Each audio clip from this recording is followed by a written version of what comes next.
Esperanzao implementa quantos mag-aumento trabaho na Componida del Grandstand. Asigun kon Konsehal Albert Atilano, ta incluhi aquí el establecida del field event para na magawego de shot put, javelin throw y jumping.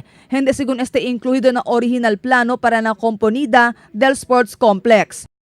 In the original plan, yan submit sila, Nuay Isle field event, shot put, jumping, no, javelin throw Nuay.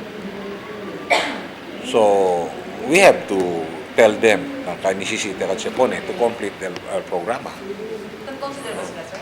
Yes. Consider sila. Para con este habla si Atilano kay mucho pa cosa debe corrigir na diseño del grandstand. Necesita también según pone magaluz na lugar a ver para claro mas que de noche ta conduci con el juego na sports complex.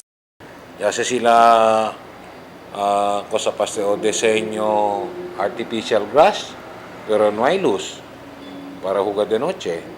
Kaya hindi man tukal pwede jugar di dia kay caliente man kal plastic. No? So, nisita kal de noche. So, ara, aumenta kel. No? And then, of course, they put up supposedly a quarter or dormitory without bed. No? So, nisisita to mang-request el bed. Yaman komite según el contractor para incluir con este mag-aumento trabajo na di ila proyecto. Pero siguiendo con este, necesita también según aumento fondo de 36 millones de peso. Nay pa, tapidi pa lang. Amo ganay kal tabla yun, no?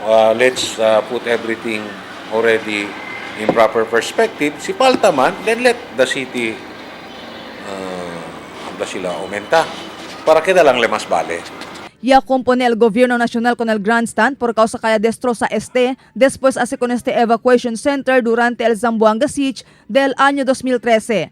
Target del DPWH para completar con el proyecto este diciembre, pero hindi según con este puede realizar, por eso ya mueve con este para na marzo otro año. Marifita Mayo, Dateline Zamboanga.